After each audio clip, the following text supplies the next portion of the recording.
ये कहानी है उस मैच की जिसमें जीत भारत की होती है और जश्न पूरा श्रीलंका मना रहा होता है। ये कहानी है उस एक फैसले की जिसने दिनेश कार्तिक के करियर को एक नया आयाम दे दिया था। ये कहानी है उस दिन की जब पहली बार भारत को एहसास हुआ था कि महेंद्र सिंह धोनी क्या थे। तो सुनिए डॉक्यूमेंट्री का फर्स्ट एपिसोड हमारी आवाज हमारे अलग अंदाज में। शुरू से शुरू करते हैं। वक्त था 19वां ओवर। माहौल एकदम गर्म था। पूरे भारत में सन्नाटा, क्योंकि अगले 2 ओवर में भारत को जीतने के लिए 34 रनों की जरूरत थी और भारत के 5 विकेट गिर चुके थे। कप्तान रोहित सहित कई बड़े खिलाड़ी आउट हो चुके थे और ऐसी सिचुएशन में सबके दिमाग पर बस एक ही सवाल आ रहा था कि आखिर रोहित ने कार्तिक को विजय शंकर के बाद बैटिंग पर क्यों भेजा। इसके पीछे रोहित की क्या स्ट्रेटजी थी और रोहित का ये डिसीजन कितना सही था। सवाल कई थे पर जवाब एक भी नहीं, क्योंकि हर सवाल के पीछे अगर कुछ था तो सिर्फ एक निशान, आखिर क्यों। और अब वो वक्त आ चुका था जब दुनिया को इन सब सवालों का जवाब मिलने वाला था। 19वां ओवर। सामने थे दिनेश कार्तिक और बॉल थी रूबेल हुसैन के हाथ में। अब लड़ाई आर या पार की थी। यहाँ से भारत या तो जीत सकता था या फिर हार।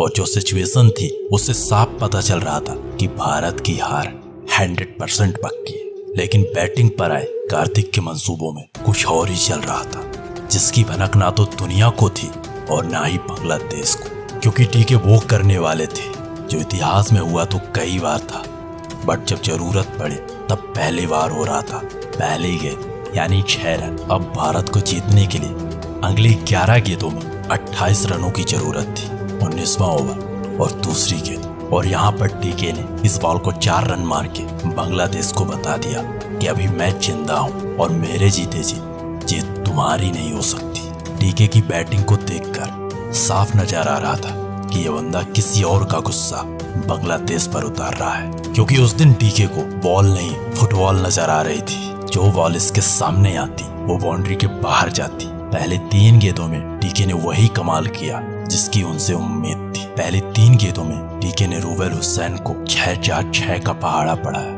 अब यहाँ से एक बात तो कन्फर्म थी कि अब भारत किसी भी हालात पर हार नहीं मानेगा, और होता भी कुछ ऐसा ही है, क्योंकि 19वें ओवर पर टीके ने मात्र 6 गेंदों पर 24 रन चढ़ दिए। अब भारत को जीतने के लिए अगली 6 गेंदों में सिर्फ 12 रनों की जरूरत थी, लेकिन मैन स्ट्राइक पर थे अपने विजय शंकर। मैच का रोमांच पूरी तरह चरम पर था। सब अपना कंट्रोल खो रहे थे। सबकी धड़कनें आउट ऑफ कंट्रोल थी।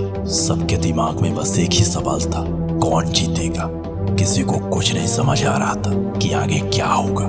साकिब अल हसन ने सौम्य सरकार को बॉल थमाई और सौम्या ने पहली बॉल वाइड फेंक दी। अब भारत को अगली 6 गेंदों में जीतने के लिए 11 रनों की जरूरत थी, और ऐसी सिचुएशन में विजय शंकर वही करते हैं जिस बात का डर पूरे भारत को था, यानी वो डॉट बॉल खेल गए। और शायद उस सिचुएशन में डॉट बॉल खेलना क्रिकेट इतिहास का सबसे बड़ा अपराध था, और ये अपराध विजय शंकर बखूबी कर रहे थे। उस दिन विजय को भी एहसास हुआ होगा कि प्रेशर किस चिड़िया का नाम है, और जब ये लाइफ में आती है तो लाइफ अपने अलग मजे लेती है। अगली बॉल पर विजय ने किसी कदर स्ट्राइक चेंज की, और अब स्ट्राइक में वही इंसान था जिस पर 140 करोड़ लोगों के साथ पूरे श्रीलंका की उम्मीदें टिकी थी।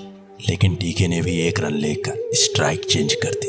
अब अगली 3 गेंदों में भारत को जीतने के लिए 9 रनों की जरूरत थी, और फिर से स्ट्राइक पर थे विजय शंकर। किसी को लगता कि विजय को रिटायर आउट कर देना चाहिए। किसी को लगता कि जब विजय नहीं खेल पा रहे हैं तो उन्हें खुद बैट छोड़कर चले जाना चाहिए। लेकिन उन लोगों को करारा जवाब देते हुए विजय ने अगली बॉल पर 4 रन जड़ दिए और कुछ हद तक अपने ऊपर से प्रेशर हटाया। और ठीक अगली बॉल पर Vijay Shankar catch out. Match फिर से पलट गया। लेकिन इस बार भारत के पक्ष में अगर कुछ था तो सिर्फ एक बात थी कि मैन स्ट्राइक पर दिनेश कार्तिक थे, और अब वो बॉल फेंकी जाती है जिसके बाद क्रिकेट में एक नया इतिहास लिखा जाना था, जिसके बाद दुनिया को नया दिनेश कार्तिक मिलने वाला था। एक ऐसा अध्याय जो आज भी बांग्लादेश के सपनों में आता है। एक ऐसा मैच जिसे आज भी बांग्लादेश नहीं भुला पा रहा है, जिसकी यादें आज भी बांग्लादेश के जहन में ताजा है। निधास ट्रॉफी 2018 का वो फाइनल आज भी बांग्लादेश के जहन में जिंदा है। Wish you all the very best. Documentary के शानदार एपिसोड हमारी आवाज में आप सुनना चाहते हो तो हमारे चैनल द डॉक्यूमेंट्री को सब्सक्राइब कर लीजिए। हम ऐसे किस्से लाते रहेंगे।